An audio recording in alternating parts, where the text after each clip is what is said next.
Mari kita bersama nyanyikan pujian yang terambil dari nyanyian Kidung Baru 4, bait yang pertama sampai kedua.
Kita akan mengawali persondok ini juga harus didasari dengan doa. Mari kita bersama dalam doa.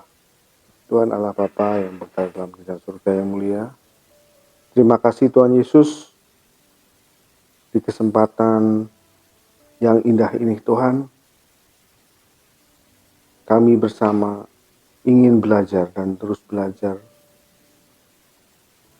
Sebentar kami juga akan melewati tahun 2021. Kiranya Engkau sertai di tahun baru yang berikutnya Tuhan, agar langkah hidup kami lebih baik. Kami dapat terus bertumbuh di dalam rohani kami. Kami dapat terus menjadi pribadi yang berguna bagi orang lain. Tuhan, biarlah kami lebih mengenal Engkau Tuhan, agar hidup kami seturut dengan kehendak-Mu.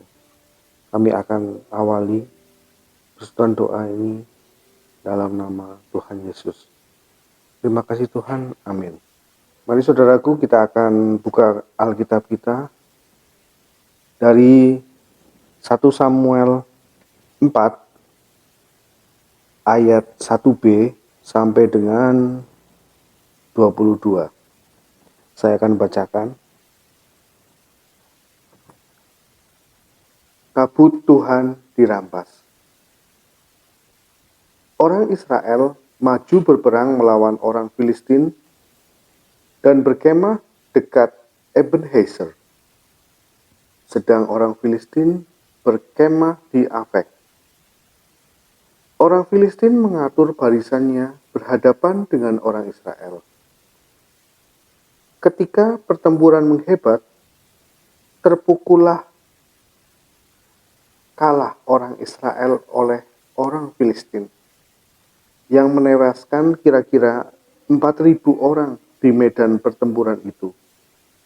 Ketika tentara itu kembali ke perkemahan, berkatalah para tua-tua Israel, "Mengapa Tuhan membuat kita terpukul kalah oleh orang Filistin pada hari ini?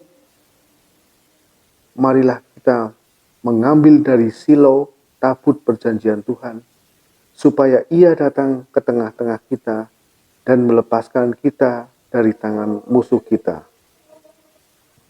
Kemudian bangsa itu menyuruh orang ke Silo, lalu mereka mengangkat dari sana tabut perjanjian Tuhan semesta alam yang bersemayam di atas para kerub. Kedua anak Eli, Hofni dan Pinehas, ada di sana dekat tabut perjanjian Allah itu. Segera sesudah tabut perjanjian Tuhan sampai ke perkemahan, bersoraklah seluruh orang Israel dengan nyaring, sehingga bumi bergetar. Dan orang Filistin yang mendengar bunyi sorak itu berkata, "Apakah bunyi sorak yang nyaring di perkemahan orang Ibrani itu?" Ketika diketahui mereka bahwa tabut Tuhan telah sampai ke perkemahan itu, ketakutkanlah orang Filistin, sebab kata mereka, Allah mereka telah datang ke perkemahan itu. Dan mereka berkata, "Celakalah kita, sebab seperti itu belum pernah terjadi dahulu. Celakalah kita, siapakah yang menolong kita dari tangan Allah yang maha dahsyat ini? Inilah juga Allah yang telah menghajar orang Mesir dengan berbagai-bagai tulah di padang gurun. Kuatkanlah hatimu dan berlakulah seperti laki-laki, hai orang Filistin, supaya kamu jangan menjadi budak orang Ibrani itu, seperti mereka dahulu menjadi budakmu.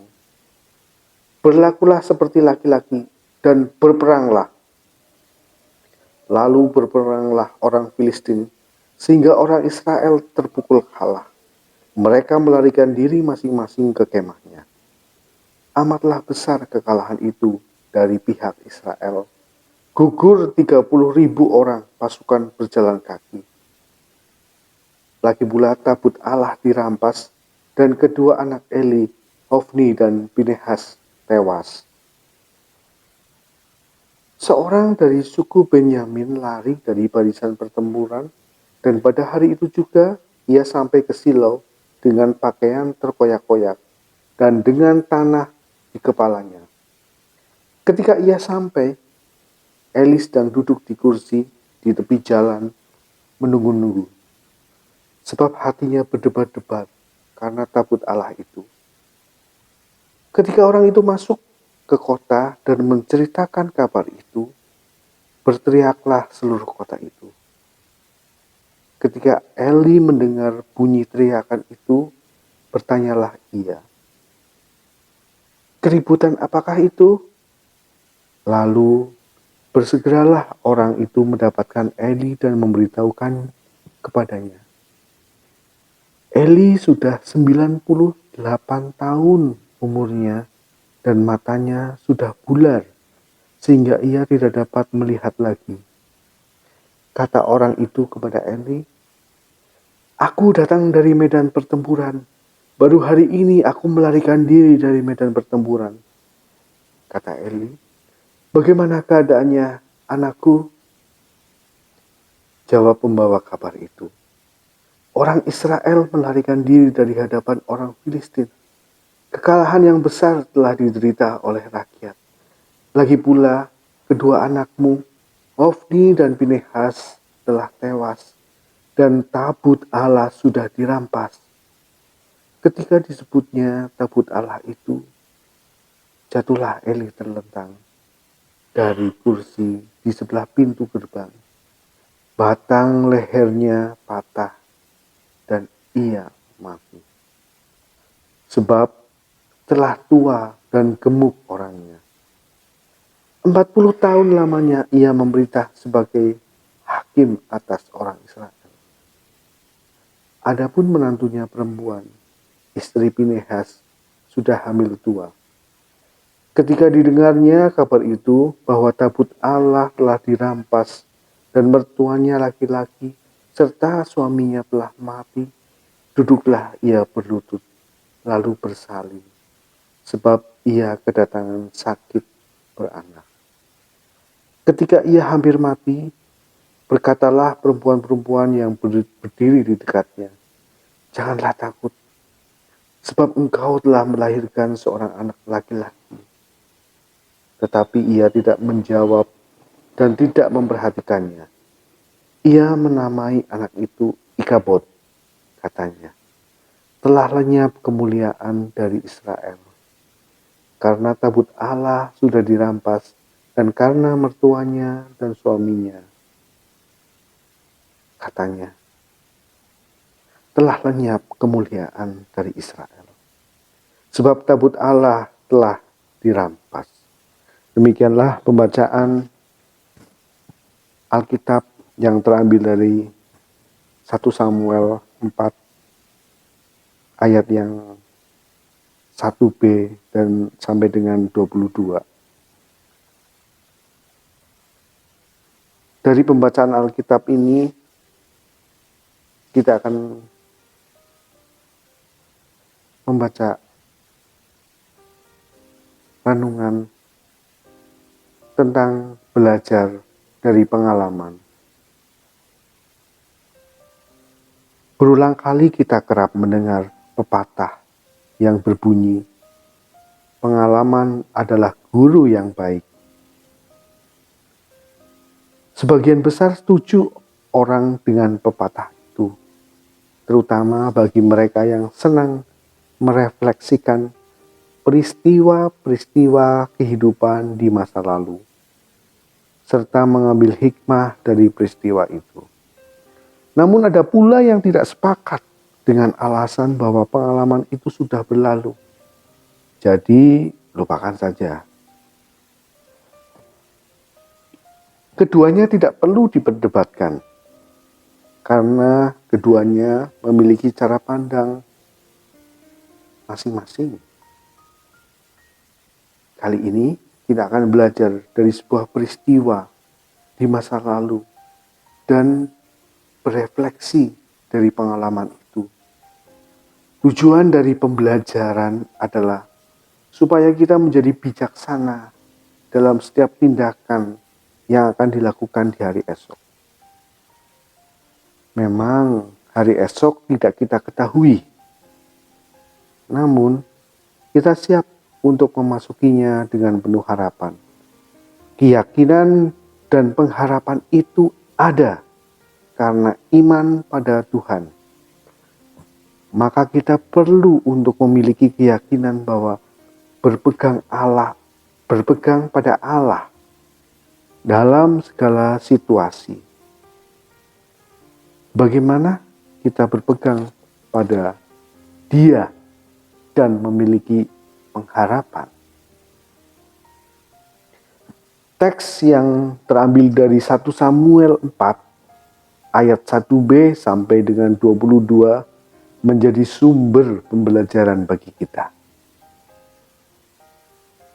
Kekalahan, kegagalan adalah hal yang menyakitkan. Namun apakah artinya meratapi kegagalan tanpa mengubah diri? Pertanyaan itu patut direfleksikan setelah membaca 1 Samuel 4 ayat 1b sampai dengan 22. Pada kisah ini diceritakan Bagaimana Israel mengalami kekalahan hingga 2 kali dan semuanya menyakitkan. Kekalahan Israel pertama dialami dalam peperangan antara orang Israel. Karena orang Filistin itu memiliki strategi yang jitu. Mereka berperang dengan cara mengatur barisannya berhadapan dengan orang-orang Israel. Korban di pihak Israel berjumlah 3.000 orang meninggal dunia. Akibat kekalahannya, orang-orang Israel kembali ke kemahnya dan mereka menyimpulkan bila kekalahan itu terjadi karena tidak dibawanya tabut perjanjian Tuhan dalam peperangan. Bagi orang Israel, tabut perjanjian adalah tanda kehadiran Allah. Ketidakhadiran Tuhan karena tabut perjanjian Tuhan masih ditinggalkan di Silo. Setelah melakukan koreksi diri, diputuskanlah mengambil tabut perjanjian Tuhan untuk dibawa ke dalam peperangan. Diaraknya tabut perjanjian membuat semangat dan kepercayaan diri orang Israel tumbuh kembali. Semangat baru dan sorak-sorai pengharapan Israel itu membuat orang-orang Filistin takut. Sampai orang-orang Filistin berkata, "Celakalah kita. Siapakah yang dapat menolong kita dari Allah yang maha dahsyat itu?" Ketakutan orang Filistin adalah pengharapan bagi orang Israel.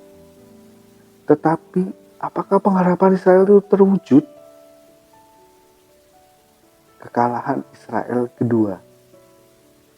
Dibawanya tabut perjanjian Tuhan ke dalam peperangan memang membuat semangat orang Israel pulih. Namun ada hal penting yang mereka lupakan. Tabut perjanjian Tuhan itu sebenarnya bukanlah Tuhan. Tabut itu hanya simbol kehadiran Tuhan saja.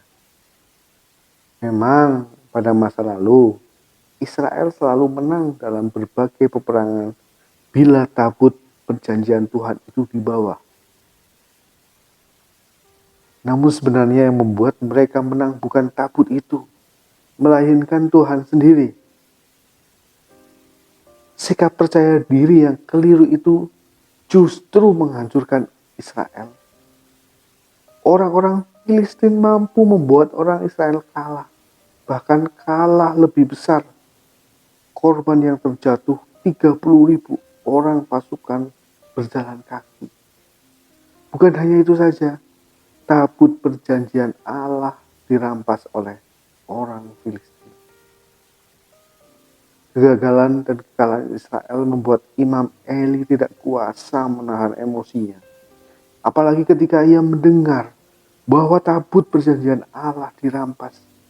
Ia terjatuh, telentang dari kursinya dan meninggal dunia. Kematian Pinehas membuat istrinya yang hamil 2 ketakutan dan tidak memiliki optimisme. Anak lelakinya diberi nama Ikabod, yang artinya telah lenyap kemuliaan dari Israel, sebab tabut Allah telah dirampas. Bila disimpulkan, kekalahan-kekalahan itu terjadi karena orang Israel memiliki pemahaman yang keliru tentang Allah. Mereka berpikir bahwa Allah hanya sebatas tabut perjanjian. Selain itu, romantisme masa lalu, di mana dengan tabut itu Israel berjaya membuat mereka lupa bahwa sesungguhnya bukan tabut itu yang ampuh, melainkan Tuhan sendiri. Tidak adanya kesediaan belajar dari pengalaman membuat mereka tidak berdaya ketika berjumpa dengan kenyataan baru yang sulit. Bahkan di tengah kesulitan itu, mereka makin terpuruk tertekan dan kehilangan pengharapan dan masa depan. Jika masa ini kita mulai meninggalkan tahun 2021, apa saja yang kita pelajari dari peristiwa kehidupan sehari-hari? Mungkin ada yang sehari-hari menghabiskan waktu di rumah, ada yang bergulat dengan usaha, pekerjaan, warung, toko, kios. Ada yang bergulat mencari pekerjaan, pasangan hidup, atau pergulatan yang lain. Di tengah pergulatan itu, apakah Tuhan menjadi landasan kehidupan kita? Dengan batin yang terarah pada Tuhan, marilah kita menghayati kembali tentang hal itu. Dan selanjutnya, setelah belajar dari pengalaman yang telah dilalui, kita mantapkan langkah hidup ke depan dengan mengandalkan Tuhan dalam segala pergulatan hidup setiap hari. Demikian renungan yang bisa saya bawakan di masa persekutuan doa yang kelima ini pada tutup tahun. Kiranya kita selalu mengalami penyertaan dari Tuhan yang ajaib, dan juga kita berfokus pada Tuhan itu sendiri, Tuhan Yesus. Terima kasih. Amin. Mari kita angkat pujian yang terambil dari NKB 183.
Mari kita satu dalam doa untuk menutup persekutuan doa yang kelima ini. Mari kita bersama satu dalam doa. Tuhan Allah yang Maha Kasih, begitu besar kuasa-Mu kepada dunia ini. Engkau memberikan kasih yang sangat luar biasa kepada kami, Tuhan, agar kami dapat hidup seturut dengan kehendak-Mu, Tuhan. Engkau ingatkan ketika kami